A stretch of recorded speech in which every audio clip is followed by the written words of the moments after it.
Building a dream home is a momentous event in one's life. Let me share the story of my marital relationship, which began to crumble right after reaching such a pinnacle of happiness. I am Angela, 30 years old, and my family consists of my 35-year-old husband, Mark, and our 3-year-old daughter, Rosa. We finally decided to build our dream house. While most people would envision a smooth sailing life overflowing with happiness, it wasn't the case for me. Recently, we faced endless concerns about the house under construction and Mark's parents. The first sign of our relationship's deterioration appeared when we left Rosa at Mark's parents' house. Both of us work full-time, leaving little time on weekdays. We primarily ventured out on weekends for house hunting and design consultations. When we took Rosa with us, she would get bored and cranky, so we usually left her with my parents nearby. However, one morning, my dad fell ill and went to the hospital, meaning they couldn't look after Rosa.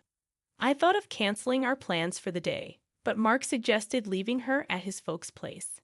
Honestly, I don't get along well with his parents, Tom and Betty. They believe they can say whatever they want to their son's wife without any restraint. Outdated thinking, really. Plus, I felt uneasy asking them to suddenly take care of a toddler. But if we postponed our plans, the house completion would be delayed too. Reluctantly, we decided to entrust Rosa to Mark's parents just for that day. After finishing our errands, we bought some fancy desserts as a gift and went straight to Mark's parents' place. We arrived in the evening, and perhaps due to the desserts, Tom and Betty were in a good mood. We thanked them and left. On the way home, Rosa asked, "Where's Grandpa and Grandma's room in the new house?" I was taken aback and asked what she meant. Did they ask her about it? What did she tell them? Rosa started chatting with her stuffed penguin, seemingly ending the conversation. She referred to my parents as Granddaddy and Granny, and Grandpa and Grandma could only mean Mark's parents. Maybe they're curious if they'll have a room when they come over, I thought back then. Since then, Mark's parents often started visiting during weekday evenings and holidays, specifically when we were home. Currently, to save money for our new house, we're living in an old, small rented apartment. Whenever Mark's parents arrive, they make themselves at home, asking to see the documents for the house under construction. Before I could object, Mark would happily show them, enthusiastically explaining everything. It's irritating enough that they come over so frequently. Then Betty would shoot rapid-fire questions, mostly at me, just like a congressional hearing. It's not Mark who's in the hot seat. It's me. Somewhere, the speaker is raising his voice. "Mrs. Angela, looking at these plans, the location of the kitchen is not practical, right? Please change it, and we need more living rooms." Everyone, when they age, finds living rooms comforting. Plus, having only one kid's room. What if you have another child? I'm sorry, that last bit was a joke. Thankfully, I'm not actually being grilled on population decline. Now it seems it's my turn to respond. Mrs. Betty, based on discussions with my spouse and following the proper procedures, we've already consulted with the contractors and foundation work has started. Any changes to the layout are now impossible. Please understand? I answered, slightly irritated. Then came the barrage of questions about furniture and appliances. Betty claims to be a home expert. I have a lot of friends, and I've visited various homes, observing various rooms in detail. With my refined eye, I can immediately tell if a room is cozy or if the furniture has good taste. This house, this room, not good at all. It'll bring bad luck, and your work will suffer. It's the worst, she said. She's got some nerve. She's like a pesky mosquito. Betty was so annoying that, in jest, I almost said, "How about making it a two-family home? And we split the costs." Just kidding, but then his parents were furious. "You expect us to pay? How disrespectful. A two-family home? I hate the idea. It feels too distant and lonely." They left in a huff that day. Good riddance. Who needs parents like them anyway? That night, after putting Rosa to bed, Mark approached me, clearly frustrated. "Hey, my folks are just trying to give us advice for our own good. Don't be so cold to them." Cold? I didn't mean to be, but isn't it your parents who are way more rude? Always butting in with every little thing about our house. It feels like they always want to be superior, treating me like I'm less just because I'm the daughter-in-law. They're just parents. That's what they do. Calling their advice rude is a harsh thing to say. Sometimes I think you can't understand others' feelings at all. Geez, cool your head and reflect on it. After that, Mark turned his back and refused to say another word. Sure, they are your parents, but it's our separate household.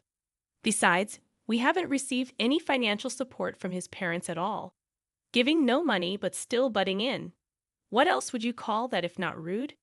Mark told me to cool down, but instead, I became more frustrated and had trouble sleeping that night.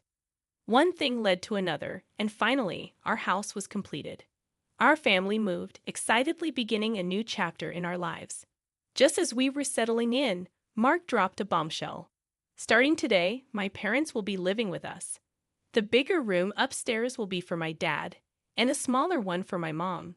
Shouldn't be a problem, right? Wait a minute, where is this coming from? We have decided one of those rooms upstairs was for Rosa. I didn't agree to live with your parents. What if Tom and Betty say we don't like that room? Don't worry, they've already seen the rooms and they're fine with it. Tom and Betty have seen the rooms. When? The day before we checked out the house. Hold on, you're saying that Tom and Betty saw this house the day before our tour? Yeah, they wanted to see it, so I lent them the keys. It's just a look, no harm done. He seemed to think the conversation was over and went back to working on the TV's wiring. No harm done. Wrong. Harm was done, and a lot of it. I didn't want to see Mark's face, so I left the kitchen, unpacking half-finished, and went upstairs. I locked the door behind me, trying to calm my mind filled with confusion and anger. I was glad I had dropped Rosa off at daycare because of the moving mess. Thanks to that, I had a moment to think alone with Mark's sudden announcement of living with his parents. I had had enough of him, Tom, and Betty. I didn't want to spend another second with any of them. But we had just made a huge purchase in buying a house. I need to be calm and think clearly, considering what I should and shouldn't say for the future of Rosa and me. I stayed locked in the room, thinking deeply, waiting for Tom and Betty's arrival. As Mark had said, his parents arrived in the afternoon with a truck full of their belongings. At least greet us properly. How thoughtless of you. Oh my, things aren't organized at all here. How slow. After some complaints, Tom and Betty nonchalantly entered our new home. Listening closely from upstairs, I came out of the room and headed to the entrance. Tom, Betty, I wasn't informed about living together. I was surprised at how cold my voice sounded. Tom seemed irritated and quickly blamed me. I told Mark, that should be enough. No, it's a problem. I only found out about your intention to live with us this morning, and I have no intention of living with you too, especially after the way you've acted. What? Mark agreed to it. Do you think it's okay for a wife to go against her husband? Exactly. Such a cheeky daughter-in-law. If you don't like it, why don't you leave? It's hopeless. I've felt this for a long time, but our way of thinking is just too different, and it's impossible to communicate with them. As I pondered how to respond, Mark hurriedly intervened, asking, "What are you doing, Angela? Don't fight with my parents. This isn't a fair fight. I'm just being verbally attacked for simply being the daughter-in-law, and now I'm being blamed by him again." I thought once more. These two are the same Mark. I can't live with your parents, I asserted. What do you mean you can't? It's making things difficult for me. As my wife, you should follow my lead, right? Before I'm your wife, I'm an individual. Do you think you can just force me to obey? Tom, who had overheard our conversation, exclaimed loudly, "I wouldn't want such a daughter-in-law in my family." Then Mark chimed in, agreeing with Tom, "You might be right. Maybe it's better to divorce a wife who can't respect my parents." I seized the moment. "All right then, let's get a divorce," I declared. The husband who broached the subject of divorce, the wife who agreed. I hoped my smartphone in my pocket recorded that exchange. With a prayerful feeling, I continued. Now that we will be strangers, please return the $240,000 I loaned to Mark for the house construction." Tom and Betty shouted in shock. Mark looked pale, even beyond blue, as he gazed at me. I patiently explained to the clueless Tom and Betty, "You might be misunderstanding, but Mark hasn't contributed a dime to the house purchase. The house was built solely with my savings." "Why?" "Because this man with no sense of planning had zero savings. Even though we both worked, we split living expenses equally from our incomes. We had an agreement to save the remainder in our individual names. But this man wasted his money and saved nothing." Hey, Angela, there's no need to go that far," Mark protested. "It's all true. And yet, when we discussed buying the house, you were adamant that the house be in your name." "I do have the loan agreement. You can't pretend it didn't happen," I stated firmly. "No way." Leaving them struck, Mark and his parents were there. I swiftly packed my valuables, clothes, Rosa's favorite toys, and clothes into suitcases and bags. Holding Rosa's beloved stuffed penguin and clothes, I loaded everything into my compact car and quickly drove off, saying goodbye to our newly built home. I then picked up Rosa from the daycare and headed to my parents' house. My parents, in their casual wear, were quite surprised to see me suddenly arrive with loads of baggage. "It's sudden. And if it's inconvenient, I'll just stay in a motel." Hesitantly saying this, my parents rushed to stop me. I later learned that they were worried I might have done something rash with Rosa. In reality, it was the opposite. I had sworn to protect her at all costs. For now, I explained everything to my parents about wanting to split from the worthless Mark and my desire to raise Rosa on my own. My parents promised full support and suggested I stay with them for a while. For me, a working woman, this was a very welcome offer. That evening, I documented everything that had transpired with him and his parents. I also saved the audio recordings of our conversations from my phone to my computer and an external drive. With this evidence in hand, I used my paid leave and weekends to visit several law firms. Finally, I found a trustworthy attorney and officially hired them. Busy days followed, and before I knew it, a week had passed since the day I left our new home. That day after work, someone was waiting for me. It was Mark. I'd like to call him my ex-husband, but sadly, on paper, he's still my husband. I didn't want to talk to him, but I was scared he might lash out. Seeking a public place, we both entered a cafe. I discreetly turned on the recording function on my phone. I calmly asked, "Did you want to talk about something?" "Yeah, about the house." "I'll give it to you, Angela. I'll change the title. In return, can we consider the debt settled? I can't live in that house anymore. Tom and Betty stepped into it before us, didn't they? Why they hung up on such details?" "It's not a minor detail to me. I can't accept it," I replied. I took a sip of my coffee, examining him. His hair was a mess, his beard unshaven, and he looked exhausted. His suit seemed to have not seen an iron or a cleaner for a while. He looked worn out, and I wondered what his life had been like. "Please, Angela, I can't pay back such a huge amount so easily. You knew it was a huge amount when you borrowed it, right?" I even suggested that the house title could be in both our names or just mine. "Remember, you insisted it's my house. It has to be in my name." "That's because I wanted to feel like the owner. As for the divorce, I wasn't serious. I just said it to dare you." "Why did you take it seriously?" "I am serious. I've had enough, and I will divorce you for sure. Not just because you lack responsibility, but I can't deal with such rude parents like yours. I can't believe it. Rosa is waiting for me, so if we're done, I'll leave." "Wait. I'll be the one taking Rosa." His words sent chills down my spine. When I got home, I asked my parents to be cautious so that Rosa wouldn't be forcibly taken away. A few days after his visit, I received a call from the daycare that people who seemed like his parents, Tom and Betty, had shown up. I left work early and rushed to the daycare.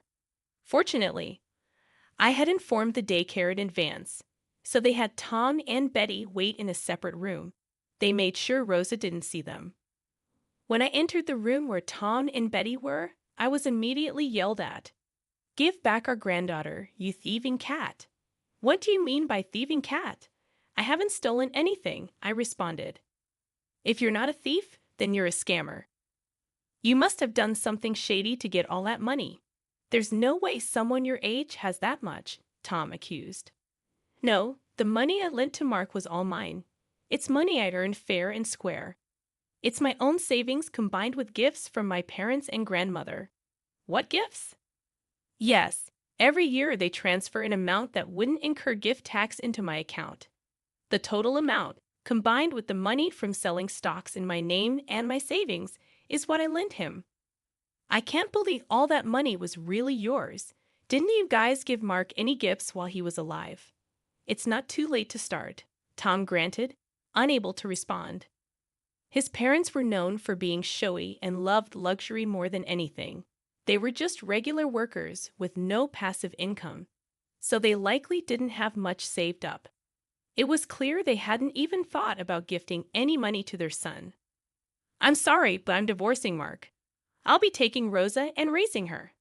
Please don't come to the daycare anymore," I declared. With that said, I quickly drove Rosa back to my parents' house.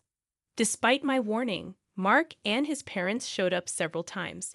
Each time, I tried to handle the situation calmly, but there were instances when they'd grab me or shout verbal abuses.